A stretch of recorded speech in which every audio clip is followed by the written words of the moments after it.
Tonight at midnight. Did a 3.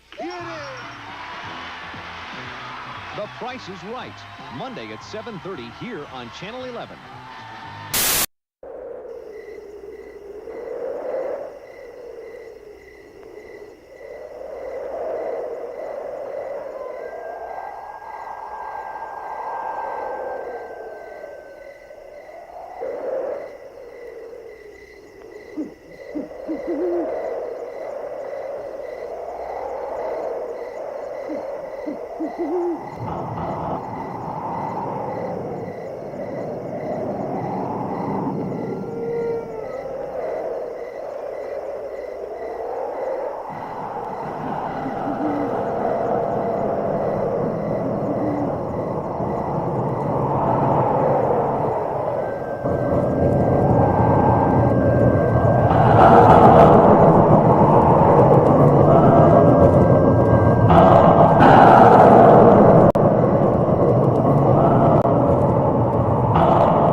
17 not admitted without parents or guardian.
I'm gonna have to remember that thing she did with her hands. She was just going.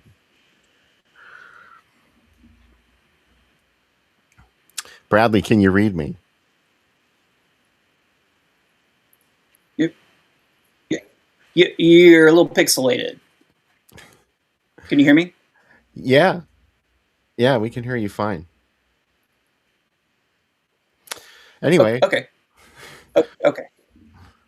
Welcome to the Drive-In Asylum double feature, everyone. And you might know my name by now, Bill Van Ryn, and you know Bradley too. Bradley's still Harding. He's going to be in the opposite box this evening. Hello, Bradley.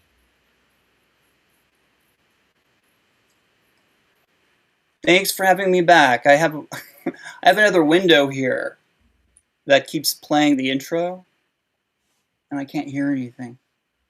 Hey, guys.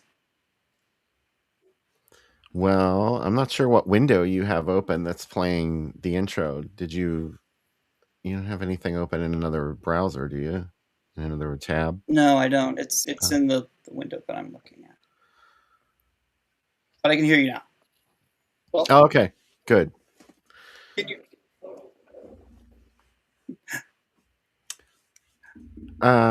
So yeah, there's this naked witch, and she's from Lucjenbach, Texas, which is where Waylon, Willie, and the boys live. Yes. And she's a pretty interesting person, I think.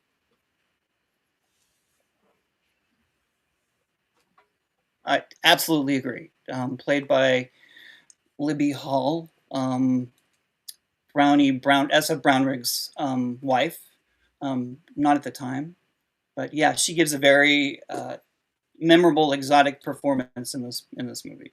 So she does have a very. Did you not hear that? What?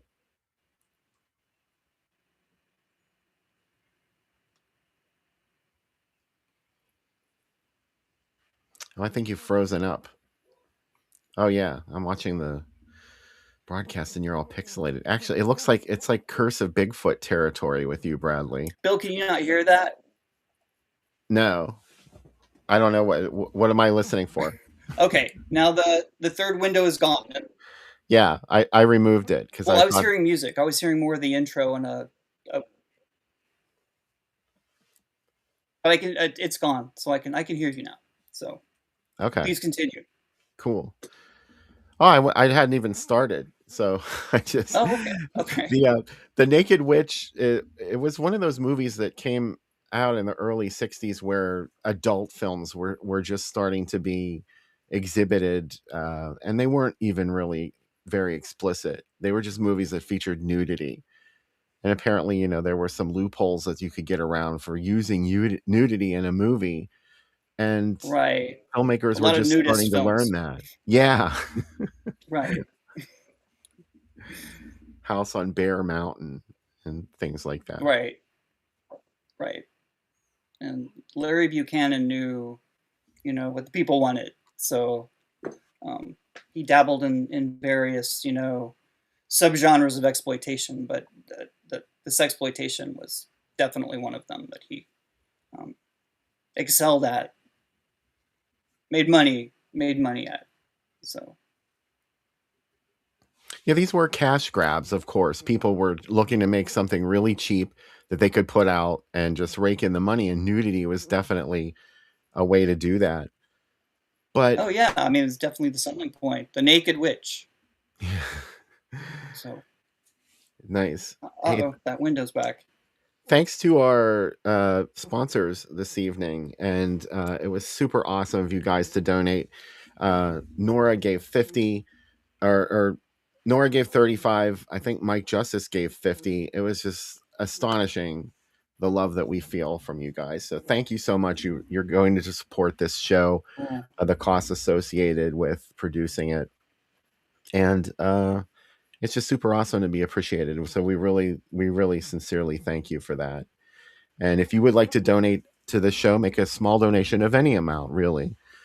Send a PayPal to groovydoom@gmail.com. We appreciate it. So, I do think I wanted to ask you this, maybe like to kick things off. We look back on these movies as if they were charming, and which they were, and especially we tend to read a lot of things into the production of these films, which I think usually is not warranted, because they were made quickly, they were made cheaply, and I Yeah, think not a Larry Buchanan movie, yeah. right? Well, why And though? he would Like, even, what was I'm different sure, about even him? agree with that. Well, I mean, he wasn't in it for the art, especially. Um, I I brought his book, and this is very interesting to me anyway. In the chapter for the Naked Witch, um, in the the table of contents, he of his I guess I wouldn't call it an autobiography, but it was a film book that he wrote for the table of contents for Naked Witch. He says basically, frantic call from the lab. They confiscate the dailies as obscene. I win the case and enjoy my first hit. I am learning fast. Film is visceral, tactile, voyeurism legitimized. Which, when I read that, that's like, okay, he's very honest. And yeah, I guess so. That's where his mind was at. He wasn't really making art. This was how he made money, how he made a living, and he was, he had a very good commercial instincts about, what might sell on the drive-in circuit. So, But a lot of artists believe says a lot about the focus. a lot of artists believe that just the act of picking up the camera and filming something is art. Like Andy Warhol did things like that, and he would Right. film people's faces for hours at a time in the Empire State Building for 9 hours of film, just a static shot. So he just felt that capturing any moment in in time or history and preserving it on film is an act of art. So on that level, I can relate to that take. Right. Well, I went to film school. I went to art school, so I can defend anything. I can defend something as art. I mean, if you have to. But I've also made movies, and I know some things are just mistakes. And some things are unintentional. And when you have 10 days to shoot a movie, like Buchanan, often did, just 10 days.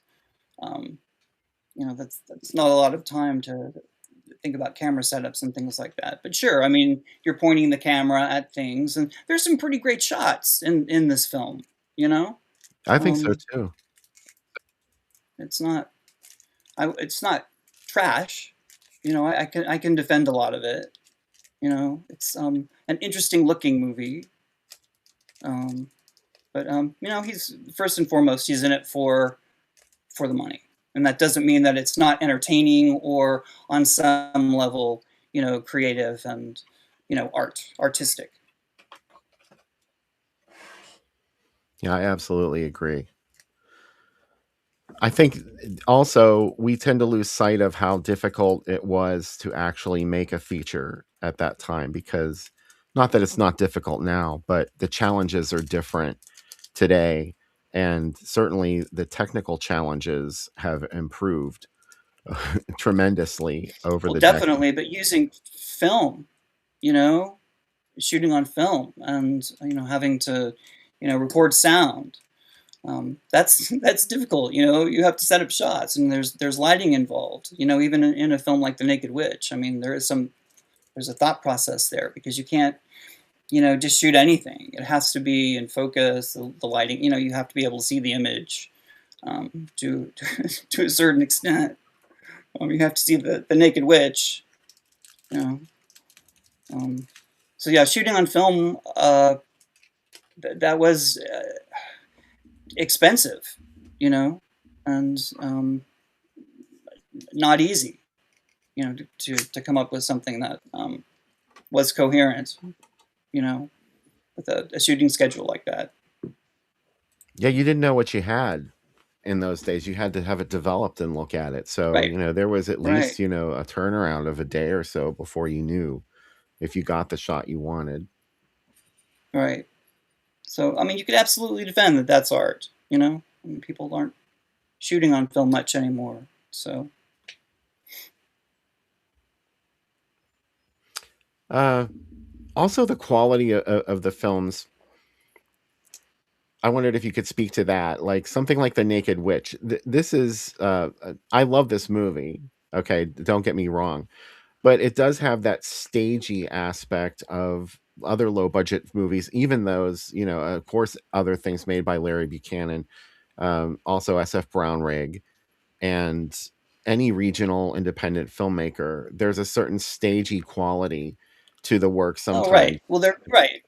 There weren't And a lot of setups. I mean, there weren't time for setups, or variations on the shots. No over the shoulder stuff. It was pretty much just medium shots, and that's all the time that they had.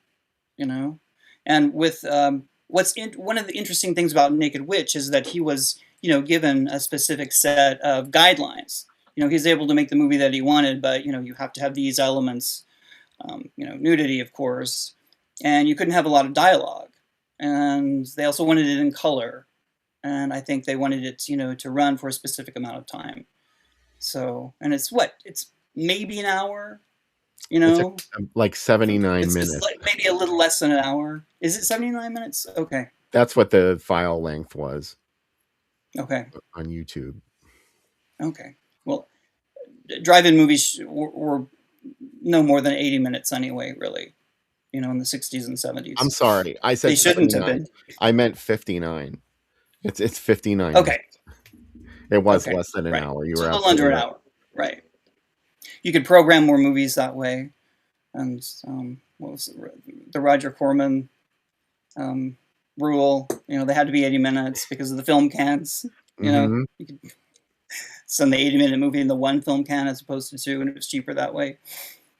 So I mean, there are lots of interesting components that make up the Naked Witch, and yeah, it is very stagey.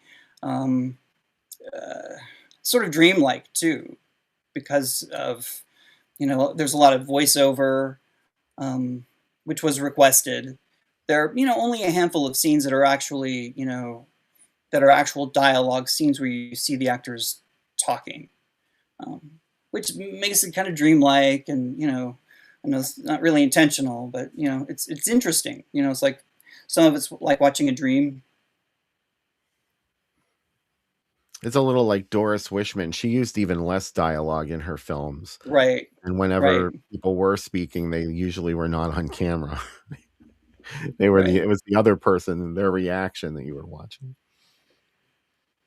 And a lot of Libby's movements are, like some silent film star. It has, echoes of, weird silent movies, silent horror movies, things like that. It's So come to be an it's a aesthetic weird. that I love. The staginess, the low budget aspect of these movies. It is definitely an aesthetic, and that probably is just based on, how they were made and the materials that went into making them lended a certain atmosphere, Right. and Well, and in the it's time that immediately they had, you identifiable. know? Right. And if you have X amount of time for this location, you've got to, shoot the scene pretty quickly. So Yeah. if it's all in one take, in one master shot, all the better. If they can, just move the plot along with that. And there are a lot of shots like that, in bedrooms, one long master shot of an exchange between two people. It's weird. It's weird, but it is definitely an aesthetic. It's, you could say it's a choice because I guess it was, an economic one. Um, but there's a definite visual, aesthetic that's weird, and probably very even odder watching on a drive-in screen, a huge drive-in screen, you know. You know what? Oh, your camera keeps pixelating. So I think what I'm going to ask you to Okay. do is to exit the app and then come back in. And I think that will correct the Okay. problem. Okay. Yeah, there is a weird lull. So Yeah. on my Okay. end. Okay. All right. I'll be right back. Okay. I want to remind you once again to please hit the like button. It really helps us get the feed out there. We got 23 viewers and 20 likes, so that's a pretty good ratio. We really appreciate it.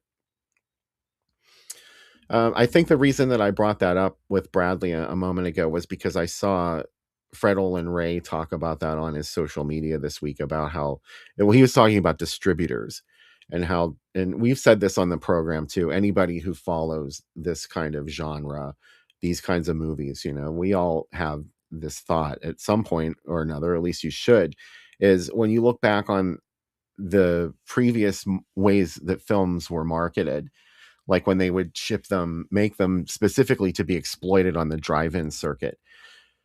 Those kinds of films were completely marketed as, they'd put it out once and then they would change the title and move it to another city and put it out there under another title. So it was constantly bouncing around and the title changed. And sometimes the entire ad campaign would change too, and it would make it look like a movie that was not about what it looked like it was about in the ad. So when those kinds of things happened, I can imagine the audience getting really annoyed by that, because in those days it was considered normal to, it was only normal if you saw a movie once, twice, maybe if you liked it, but at least the adults in my life, they couldn't understand why I wanted to watch a movie more than once. So to be tricked into the theater to buy another ticket for a movie with a totally different title than, but you saw it, like after, within the first 5 minutes, you're sitting there in your car and you're probably thinking like, oh, I've seen this movie before, or am I hallucinating? So in that way, these guys were crooks because they kept trying to sell the same product over and over again, like a product that you already consumed. And they're not telling you it's the same thing. It would be different if you knew and you didn't care, because that was an option too. I mean, I would have been at the movie every weekend watching Don't Look in the Basement if they showed it over and over again. Okay. So obsessives like me and probably most of the people in this chat, those, hi Ben, hi Jen. Most of those people, they didn't want to see the movie more than once, especially a low budget film that they were probably like rolling their eyes or they didn't like it. So there was an aspect of thievery going on here, chicanery. So, but we have the benefit of the passage of time. And now looking back on it, like I said earlier, these kinds of aesthetics tend to make film fans happy, especially if they're, fans of this era, this genre.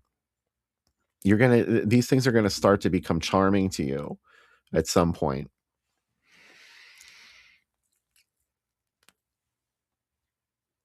Another thing I could say about The Naked Witch is it was sort of masquerading, because this movie has a lot of nudity in it, or at least a little bit of nudity anyway.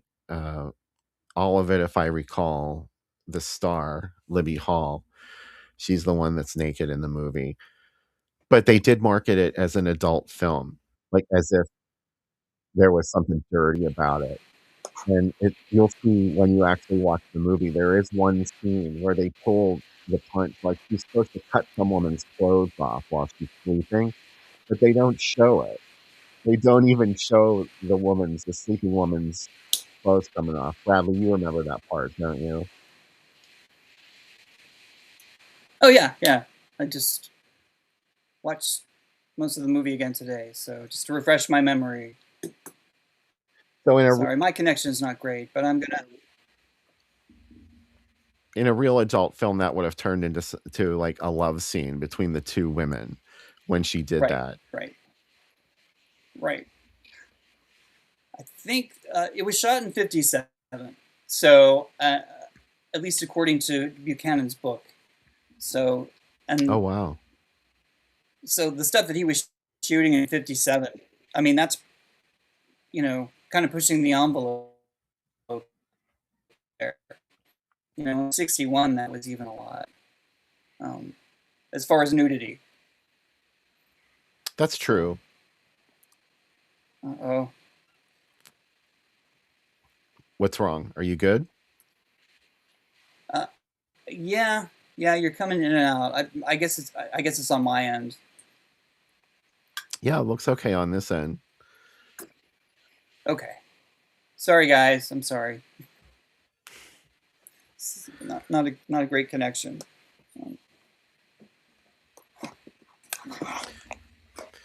So you yourself are a filmmaker, which I think your perspective is interesting to me for that reason. Your perspective about the Naked Witch, because am I right? These kinds of films are an inspiration to you, and you making your films. Oh yeah, absolutely. These small independent drive-in movies, especially the ones that were made here in Dallas in the '60s, and there were several of them. Yeah, they are an inspiration. The Dallas films, Don Dohler as well. You know, um, writer directors with Moxie, and just spent $5 making a movie. Larry Buchanan had a little bit more because he knew what was commercial, so he was able to raise some money. But yeah, I wouldn't say that Buchanan's films were influential to me, but um, I do see the creative aspects of it, and I just think it's incredible what he was able to get away with, with the budgets that he was working on, with his shooting schedules, which, even the AIP stuff that he shot here in the early '60s for television, those were 7 to 10 days as well, and those were, coherent stories and shot on film. So, yeah, there is a lot of inspiration there, from because it's really hard to shoot a film, especially a low budget one. It takes time, and you have to really want it, because with limited resources, sometimes it can get kind of scary. But yeah, Larry Buchanan, and especially S.F. Brownrigg,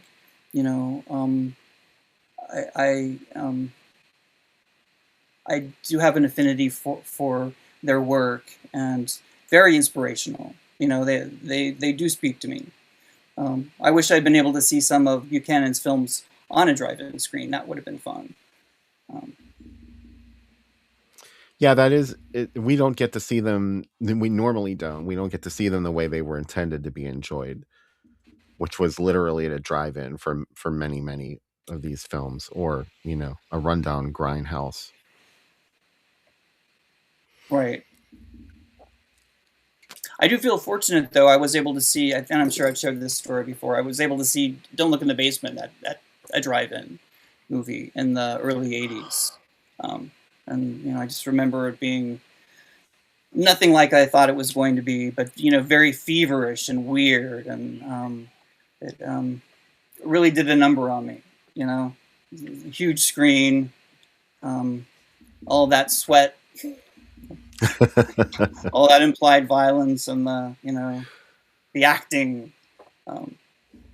That was a scene. I just watched it again the other night. Elvira's hosting of the film on one of her programs was streaming on one of her social media accounts. And I got hooked. Like Mike Justice sent me a message like, "Don't look in the basements on Elvira." So I clicked it and I watched like the last 10 minutes of the movie. It's just fucking amazing. I love that movie so much. No, it's a great film. And when they did it wasn't a special edition, but they went back to the original. I guess they found the original masters or whatever. I think Tony worked with them.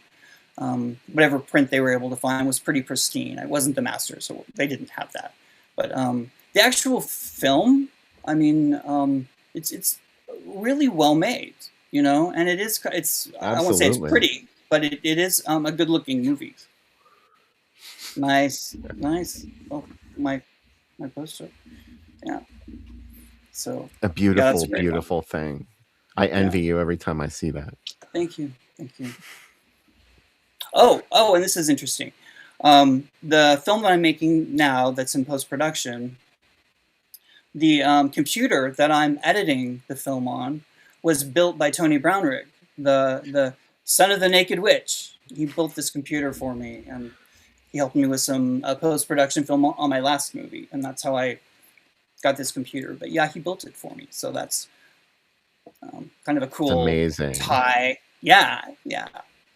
So there's a lot of independent Dallas exploitation love here in this room. I like Tony's sequel to Don't Look in the Basement. I think it's kind of cool. He did a really good job with that, and a lot of the plot was formed by his father didn't get to do in the original, isn't it? Which was lovely, and the Naked Witch is in Don't Look in the Basement too. Libby Hall. He got his mom out of retirement to make that. So yeah, it was cool. And I wish that it had gotten better distribution. I think it played some film festivals and then went direct to streaming. But it's a really fun film. I mean, he's a good filmmaker, and you should check it out. I don't know, it's probably on Tubi, but it's a nice companion piece, and it was nice to see Camilla Carr again, on the big screen. Absolutely, the late great Camilla Carr, who passed away, I guess, a couple months ago. Yeah, very sad to lose her, and I think the problem with Don't Look in the Basement too is what do you do with a movie like that these days? There's only one place it can go, which would be to video. You're not going to get theatrical distribution for that outside of, like you mentioned, film festivals. So it's really, there isn't a market for that niche sort of movie other than on video. Kills me. It's sad that kind of thing doesn't exist anymore. But yeah, what are you gonna do? Well, it does show up on streaming services, movies like that anyway. I mean, that's where they go now. That's the new drive-in, is a streaming service. I know. Tubi's the new drive. I love Tubi. Mm-hmm. But it's sad that, you can't just go down the street and watch, go to the local grindhouse and watch, Don't Look in the Basement 2, playing 1 week only, and have that communal experience with, an engaged crowd. But I did see the sequel in a theater, and it was fun, watching it with, some of the cast and crew and people who, were appreciative of, what the film had to say. So that was nice. Speaking of our sponsors for the show, later on tonight, we're going to have a giveaway sponsored by Nora Wallace. And we're going to give away one of these 2 t-shirts. You can choose whichever one you want. Here's the first one. That is cool. Beautiful, beautiful ad for the Northside Drive-In Theater. I don't remember where this is from. But look at they use sort of like their own font for Halloween, probably because they couldn't fit it in there from the original ad. It had to be all No, Bill, scrunched what up. was Walk of the Dead? What was that? Walk of the Dead is Vengeance of the Zombies. 1973, Leon Klimovsky Spanish horror import with Paul Naschy. I think he plays 3 roles in that movie. At the very least 2. So that's the first t-shirt that you could win.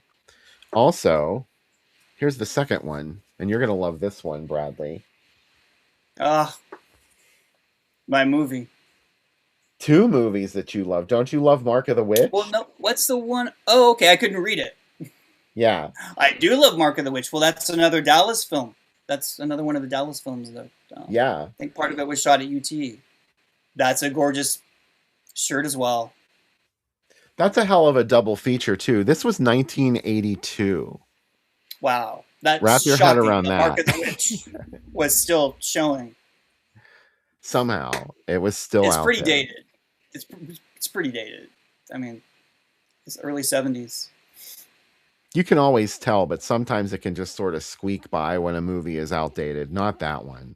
That one is just, it's so 70s. No, but it's a lot of fun. So anyway, we're going to give that away on the show. We're going to give it away in the second segment. So you're going to have to come back for that. But suspense. Yeah. Sam's going to be on the second segment, by the way. We didn't even mention the fact that Sam is in here, or rather I didn't. He's out interviewing Ushi Digard or something fabulous like that.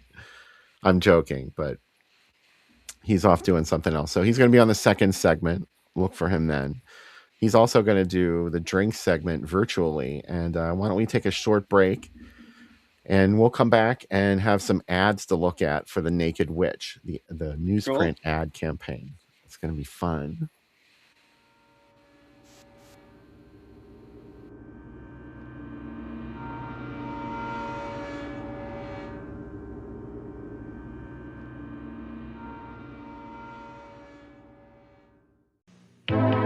Sweet dreams you can't resist.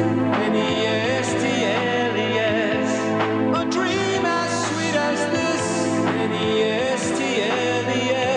Creamy white, dreamy white. Nestle makes the best. Or is marriage for 3 just an excuse for adultery? 3 threesomes tell their stories on the next Geraldo. Monday morning at 9, here on Channel 11. Turn up your song. Haunted Hollywood has returned.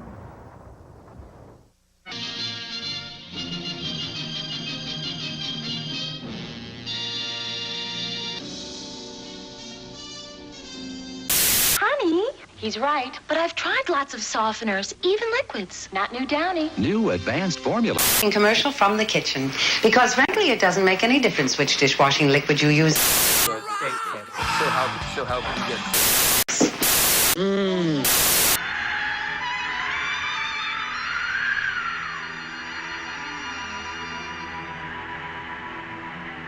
It's the only softener. With a little touch of lemon, together with a real cola taste. And that little lemony touch makes Pepsi Light. It tastes sensational. But the real reason I love Pepsi Light is this. 1 calorie. 1. That's all there is in Pepsi Light.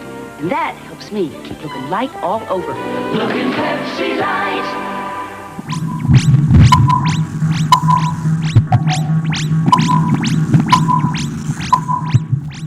So you want to lick a little cough? You better pack a little wallop. New flavor of Vicks Menthol Eucalyptus Cough Drops. These babies don't taste like candy. They taste like they mean business. You can feel them go to work to soothe the irritation from your cough. New flavor Vicks Menthol Eucalyptus Cough Drops. If you want to lick a little cough, you better pack a little wallop. Howdy. I'd like you to take a look at some of the brand new 1964 Chevrolet trucks. Of course, Chev has made so many truck improvements over the last 5 years, it'd take an ad machine to count them all up. But I'd like to show you just a few. Now, you take this Chevrolet fleet side. Chevrolet has sloped that windshield pillar forward. That makes it easier to get in and out of. This big old V8, the high torque 409, was developed by Chevrolet so that a lot of truckers could do the work of a big rig with a low-cost, heavy-duty Chevrolet truck.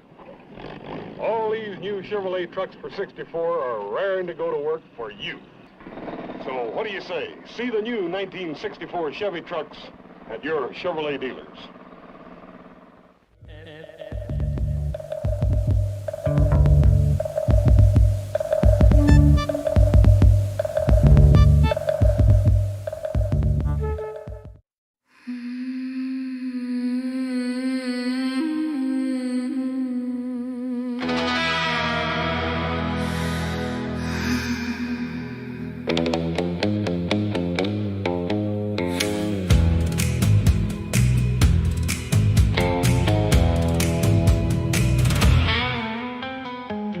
Chase those stories through the cedar shade, where German voices never truly fade.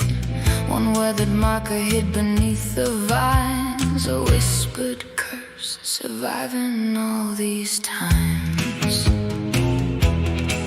The moon was sharp, the shovel struck, a broken seal, impossible luck.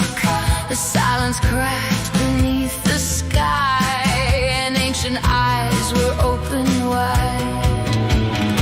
She smiled like fire dressed in midnight air. No crown, no chain, no fear to wear. The past returned without a sound, as shadows danced above the ground. She walked beneath the Texas moon, beauty blooming into doom. One kiss, one glance, another name.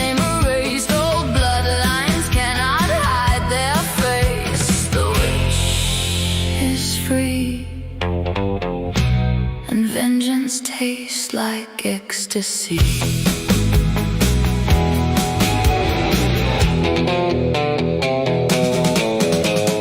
Every air who mocked her name fell into the self-same flame. Desire wrapped in velvet skin. Death was always hiding in the grin. The church bells rang like cattle cried.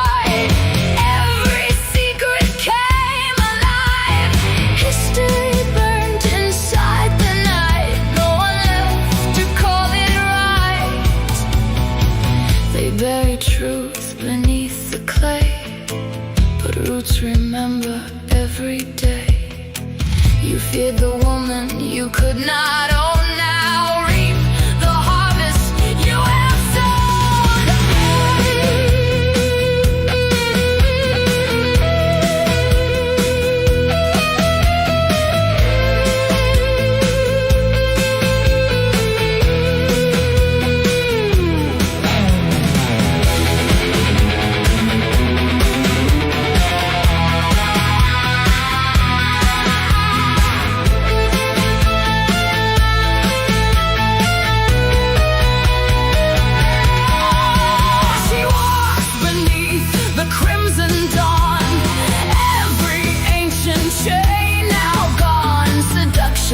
vengeance intertwined. The curse survives in heart and mind.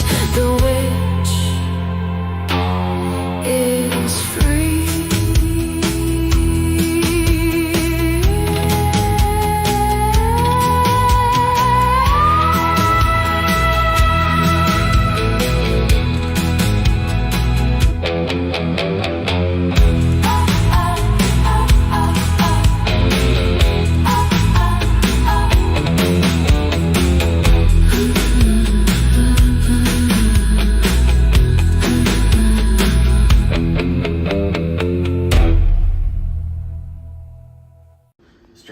Witching hour, and I'm shooting it at 11:46, which is not the witching hour.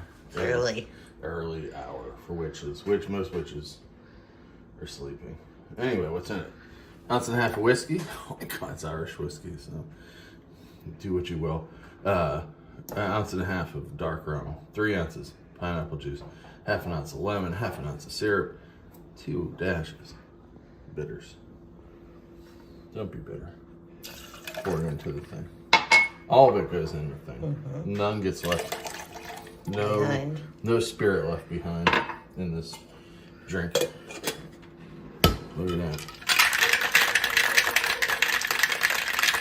Shake it up. You can pour this over crushed ice, or you can pour it just like this, like I'm going to do it the lazy man kind. Whoa. Who knew this color? It's a peep color. Did you make butterbeer? I did. Where's your dashes? They're already in it. I didn't put them in. Oh, well, I'll put them in. You have to dash. Mrs. Dash.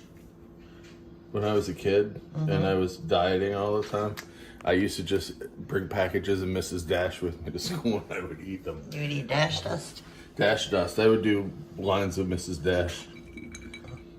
Mrs. Dash and I had a thing going on. Let's see what it tastes like. Pazuzu. Pretty good. I probably would have gone with a different whiskey where I prepared. But such as it is, the witching hours is a success. Pazuzu to all of you.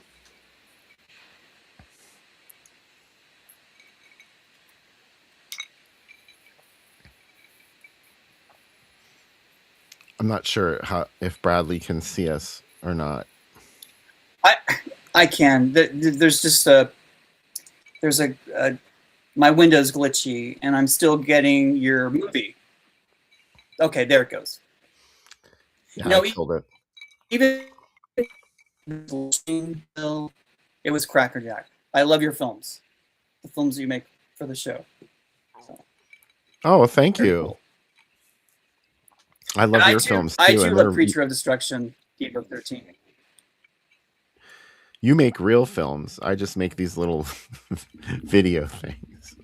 No, they're great. They're great. And they're lots of fun.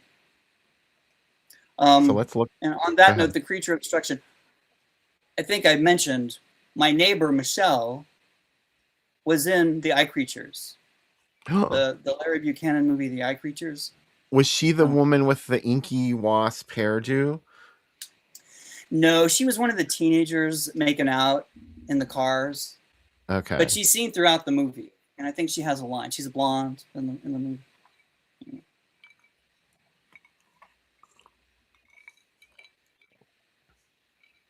Filmed exactly where it happened. Apparently it happened at the Skyview Drive-In, yeah.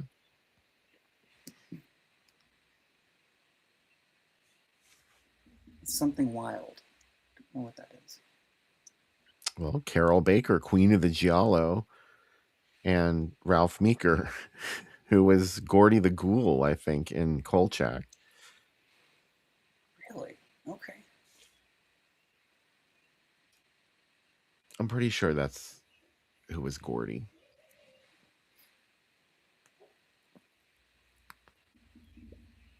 Yeah, I know my neighbor for years, and I went next door to ask her if I could use her house as an exterior for my last film. She was like, "Yeah, hey, you know, I think I made a horror movie a long time ago. I seem to remember that." I'm like, "Oh my God, what are you talking about? Why haven't you told me this? You know, I like horror films." And anyway, I was like, "Yeah, I don't remember the name of it, but we figured it out." The Eye Creatures was so awesome. I used to live for that crawling hand scene where it's climbing up the back of the car seat at her. And that was a TV movie. You could just tune in and watch that for free whenever they were broadcasting it anyway. Didn't even have to pay to see it. No, all free.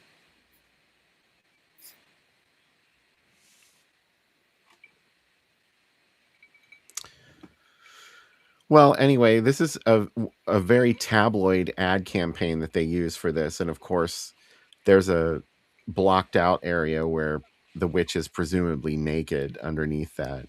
The first tease that this movie offers the potential viewer, and you didn't even have to buy a ticket. She had the body of a goddess, but the soul of a witch out of the mists of time from the darkness beyond the grave. She came in the, I can't read that word, on her mission of death. Night. She came in the night on her mission of death. It's a great ad. It's beautiful. Can't not go. Well, they really built this up as something that was scandalous. Look at all this text. There's a lot written there. I'm not even going to attempt that.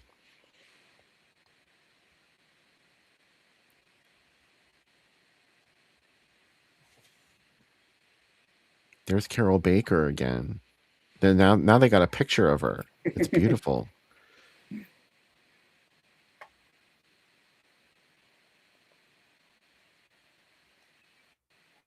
This is a lot to ask the reader to take part in, putting all that text in an ad.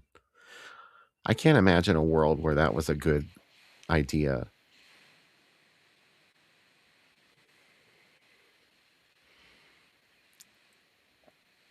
A bit racier. What did you say? I said this one's a bit racier. Oh, yeah. Wherever Yeah. the drive-in is. They weren't so prudish in this area.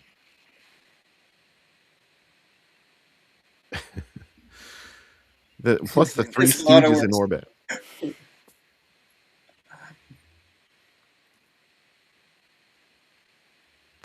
Yeah, David, the Naked Witch pretty much sells itself. You don't need a lot of words.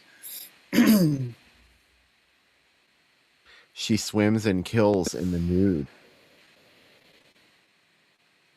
The Naked Witch. And Season of Passion. That's promising. Yeah, very intriguing. Friday, Hawaiian Nights. Vince has been there. Ohio. And this was a movie, like you already mentioned it's in color, but there were certain cities where it was shipped and exhibited in black and white. Oh, really? I guess that's not a surprise. Yeah. That did happen all the time. There was the early Technicolor versions of Mystery of the Wax Museum and Dr. X. They were both shot in two-color Technicolor, but they only played in Technicolor in certain cities. Many cities they were shipped in black and white. It's cheaper, I guess, to strike a black and white print. Here, this is interesting because I didn't mention that the earliest theatrical exhibition for this film was 1962, even though a lot of places credit it as a 1961 film. It was not exhibited theatrically until 1962, at least nowhere that I could find. And I did a pretty thorough research on this, so take that as you will. But 62, it played with, of course, that was the first time audiences had been able to encounter the Naked Witch. This is from 66, I think, when adult films started to really come into their own and audiences were expecting more and more from an adult film. So I think they would have been disappointed by Naked Witch. There's not a lot of dirty stuff in it at all.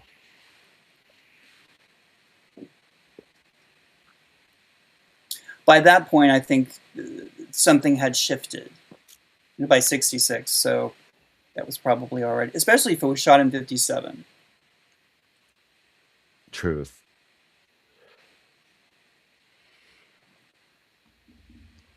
This is more in line with what the movie really is. They even blacked out the word naked, and it just says the witch in this one.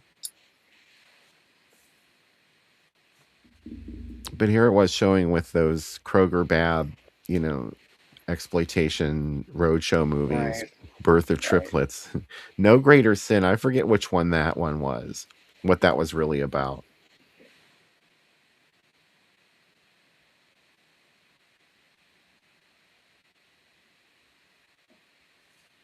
And I guess no ratings yet.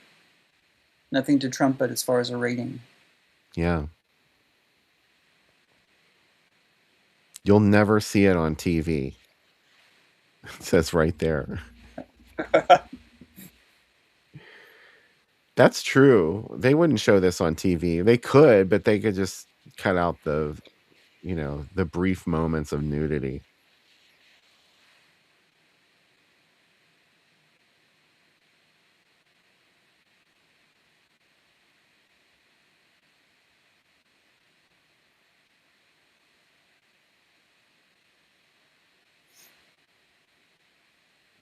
The 64 drive-in theater. What a beautiful thought. It's out on 64,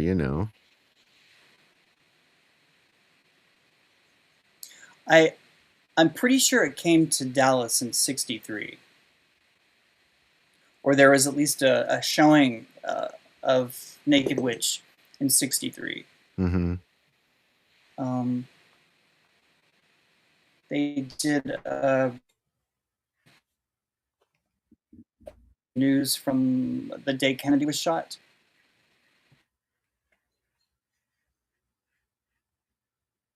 Okay. An ad. Sorry, you're coming in and out. That we, of course, I got the copy of the newspaper, and the first thing I did was go to the entertainment section, right? And there was an ad, a drive-in ad, and I forget what was showing, but in tiny text, it said, "Coming Friday, The Naked Witch." Wow. So yeah, and that was '63, wasn't it, Kennedy? Yeah, and that was when the majority of the theatrical dates occurred. It only played like a couple of cities in September of '62. And then in 1963 it started to pop up everywhere. Okay. This strangest story ever told. I think that's all you need to say. You really don't need all the extra text. Speaking of strangest story ever told, I just did a quick Wikipedia of this movie before we went on, and there are film historians who credit this with being the first example of a resurrected witch in a movie, which seems like it could be true, but then there's Black Sunday. Right. And when was Black Sunday? That was 1960, I believe. Right. I don't know. I think that there would be more than that. But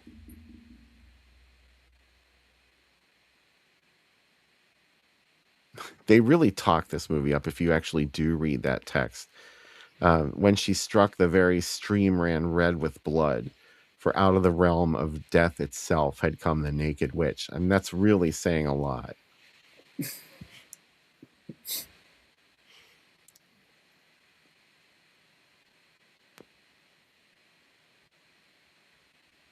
But they don't lie. There's nothing that they say that's a lie.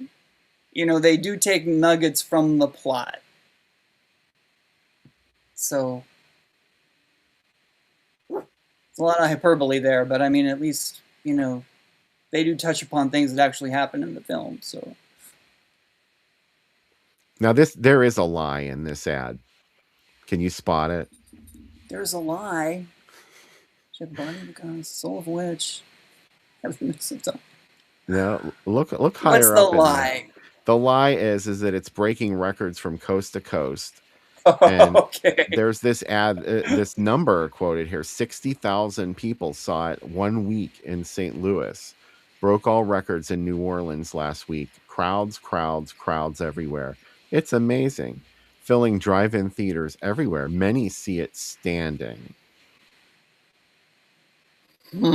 All lies. That's doubtful. That's I don't know. It's doubtful. It's doubtful, Bill, but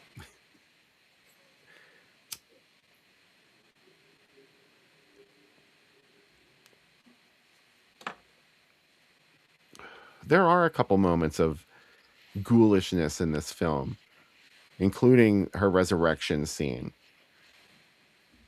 which does feature her desiccated corpse, presumably skeletal remains, and from skeletal remains comes Libby Hall. So that's a small, tiny little moment of ghoulishness. There's a bit of horror there.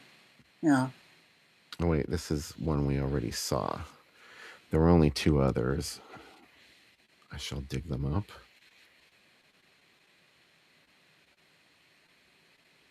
Filmed exactly where it happened.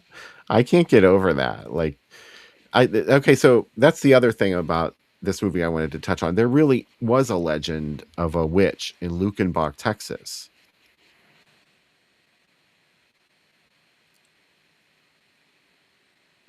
Okay. I guess that's not too surprising. I mean, there's a legend of a witch or a ghost person, you know, pretty much in every other city. We have several at our local lake. Really? Witches? Witch... not a witch. No, not a witch. Oh, we have a okay. Lady of the Lake, and Rosie Holitic played the Lady of the Lake in what was that film that was also shot here? Tales of the Unknown? Encounter with the Unknown. Encounter with the Unknown, right.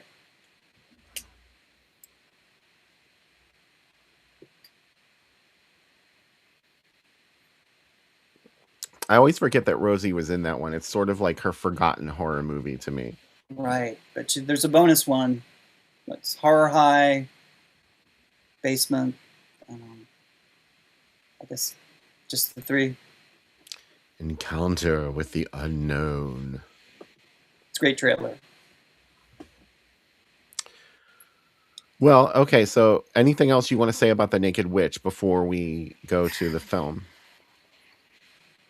Naked Witch. I guess not. You know, I keep going back to the interview that I did with Libby in Drive-In Asylum 16, which is a pretty great issue. Is it still available, Bill? Oh yeah, you can still order it. Okay. I mean, it's not out of print. I might not have any right now in the shop, Right. but it's not gone. Well, you know, she was very coy about the nudity, didn't remember it, and said it probably didn't happen. So I think that's interesting, you know, to be shooting a movie called The Naked Witch. It's called The Naked Witch. That's an interesting factoid. Maybe she didn't remember all the nudity because there is, you know, she's naked. So, but she also seemed to be. She sure is. I wouldn't say that she's proud of it, but I think at this point, when I interviewed her, 7 years ago for the second interview, she'd made peace with it. He was okay with it, even though she still says she has not seen the movie. So, Well, certainly the nude scenes in this film are joyful, and they're not even sexual. It's just sort of her frolicking in the water, and there are a couple times where she disrobes, but it's not in a sexual she has way. nothing to be ashamed about. No, she's beautiful. So No, she's beautiful and she's very entertaining in the film. And, so if you've not seen it, it's interesting, and it's only an hour, so you know it's fun to talk about it. It's on Tubi, by the way. So and it's all fixed up and looking nice. It's something weird video put it out, and they used an actual 35 millimeter print for their version of it. So it's pretty clear. I mean, this is the best The Naked Witch is going to look until somebody does a nice full restoration of it, which who knows if that would ever even happen. So this is probably the best The Naked Witch is ever going to look. And if you saw it during its original run, you probably saw a really battered up print because I'm sure they didn't make all that money. So that's true. Yeah, a lot of these movies just didn't. Although, you know, what really mystifies me, Bradley, is when you see ads for these movies, and they're showing like in L.A. There's an opening night in L.A. and sometimes there's like 20 different theaters that are showing it, or in New York. So there had to be a whole bunch of prints for that kind of a premiere or an opening, don't you think? Or is there something I'm missing? Well, right, but those 20 prints in that one location, those were the 20 that probably traveled the country, you know. So the time that they made it to like Oklahoma City, you know, who knows what the prints, looked like. I mean, that's just how it worked. All right. So don't forget, on the second segment, we're going to do a giveaway of one of those 2 fabulous T-shirts that I showed you earlier. Sam will be back from interviewing Ushi Dugard. And there's also, our fabulous guest host tonight, Bradley Stillharding. And we're going to have lots to talk about in terms of the Naked Witch and our second feature tonight, the Gorgon, which I cannot wait. Any Medusa films get my attention. I don't know how you feel about that. Okay. I don't think of it as, a subgenre, but yeah. No. Medusa film. Titans. Okay. I like the Gorgon. The print that I saw was beautiful. So, I'm excited to talk about it. All right. In the meantime, enjoy The Naked Witch. It's on Tubi. Go watch it and come back afterwards. See you soon.